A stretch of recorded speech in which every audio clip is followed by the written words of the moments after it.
Now the major advantage of doing photography while skiing is being able to get around the mountain really rapidly. Now we've actually found ourselves on the wrong mountain. There's a connection to the part of the mountain that we wanted to go to, and it's on the piste map, but what we didn't notice is that it's not open until December 2019.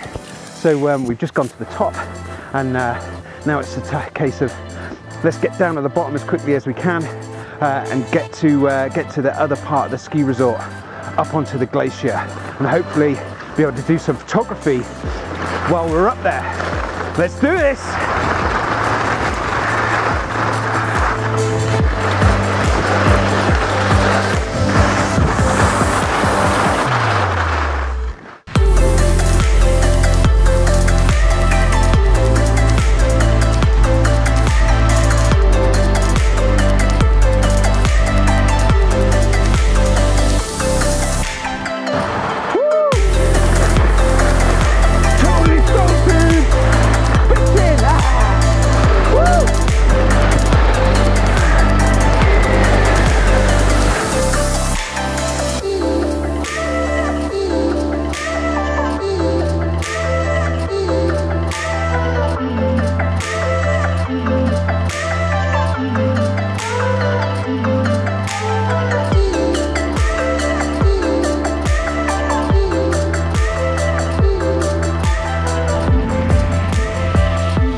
Great things about coming skiing is it makes these mountains really accessible to a lot of people. You don't have to be an alpinist, a mountaineer, in order to get some absolutely fantastic views in the wintertime. I've come to Kaprun actually, which is down in the valley, but there is a glacier which you can ski on, the Kitzsteinhorn, which is over 3,029 meters high, I think. But there's this observation deck which is great for photography. Now today might not be the best conditions for photography, but I'm pretty sure I could probably make a decent image out of this somehow. But just look at that.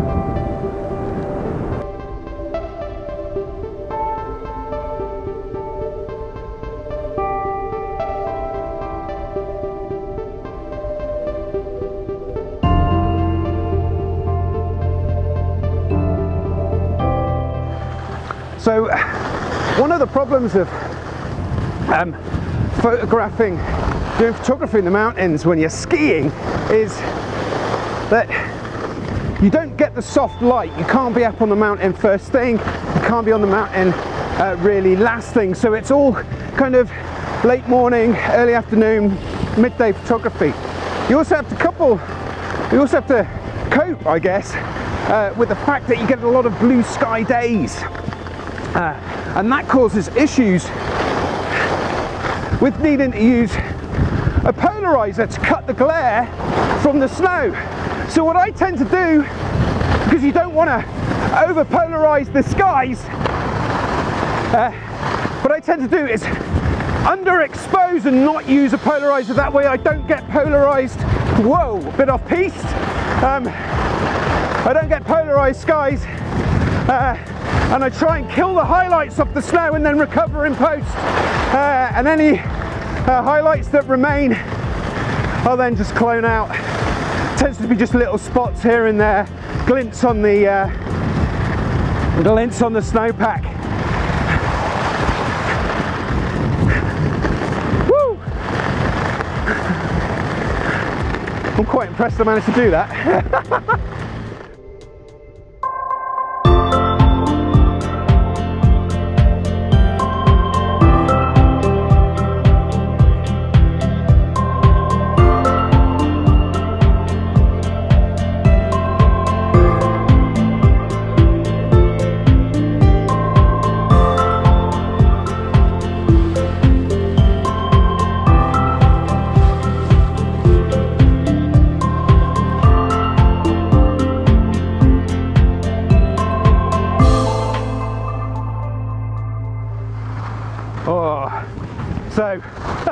trying to do a vlog on a black run. I must be bloody crazy, shit. Right, okay.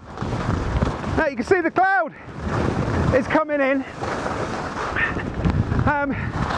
which is going to increase your shutter speed times. But even so, even when you're skiing, your shutter speeds, wow, this is going to get steep. Your shutter speeds are still going to be fast enough for you to hand hold. So,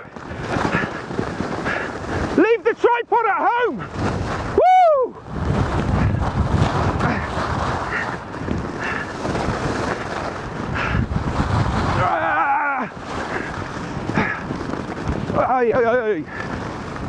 Woo!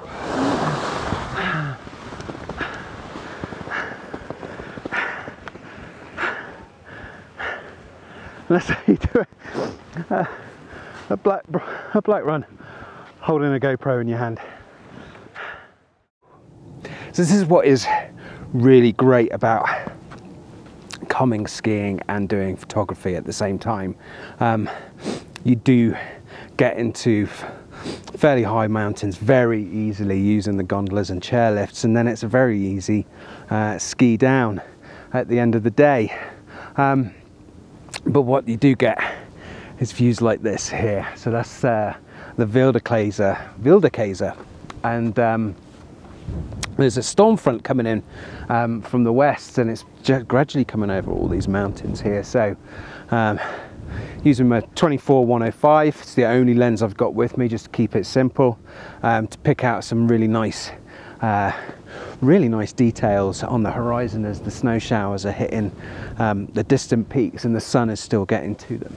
But I'm waiting for maybe a little bit of light. Hopefully there'll be a little bit of a gap on the Wilderkäse here, because there's a nice foreground of this this cornice, trying not to get too close to the edge. There are a lot of footprints around here, so I'm pretty sure, and there's a little rock sticking up, so I'm standing on rock and fairly far back actually.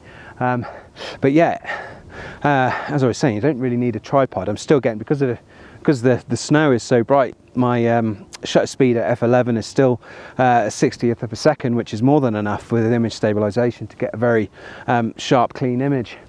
And now it's just a case of just waiting a little while, I think, for something to happen. Hopefully this front's going to come over, maybe spill over that mountain, or possibly alternatively might just get a little bit of light on it. Can't hang around too long, so I might have to make do with the scene as it is. But yeah, skiing, photography, they go hand in hand, and it's just great, that feeling of being free out on the mountains, even though you're on a piste, and it's all very sanitized. There's still that sense of freedom that you get by being out on these particular mountains. It's absolutely fantastic.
So it's another beautiful day in Kitzbühel.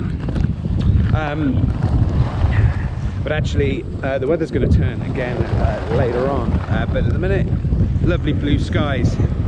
So what was the point of this vlog, I guess? Well, this week I've been posting really crap photos on social media, on Twitter, you know, images of pistes with all the lifts cut in half and things like that. The type of photographs that you see from people who have gone skiing and haven't really thought about photography, and hopefully this vlog has shown you some of the things that you can get away with if you put your mind to landscape photography whilst skiing. Of course, when you're not shooting, you get fantastic views like this.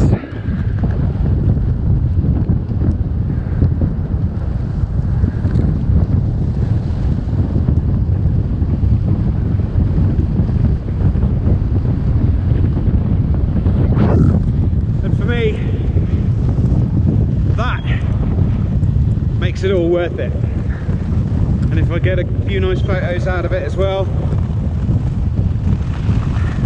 all the better.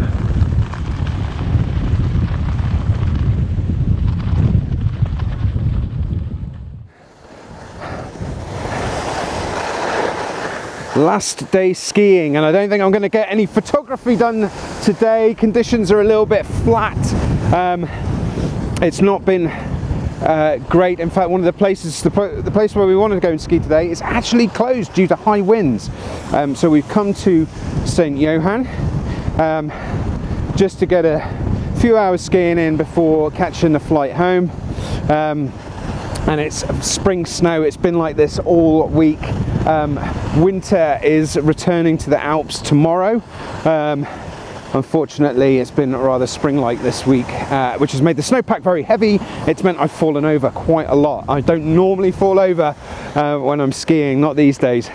Had one particularly bad fall. But anyway, I hope you've enjoyed this video. If you have, please like, possibly subscribe if you want to see some more. Leave a comment. It's always nice to read your comments, and I do try and reply to them all. Right, there we go.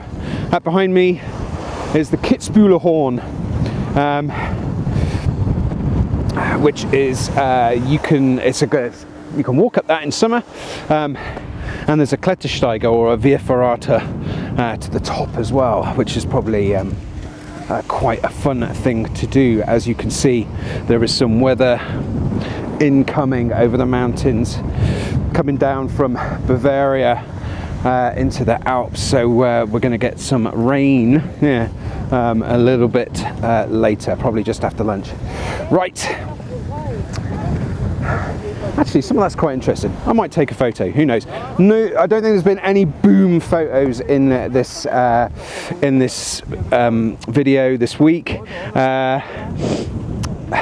Certainly no portfolio images, but you know, it's not been an unsuccessful week. I've managed to get one or two nice things. So here's the gallery. Until next time.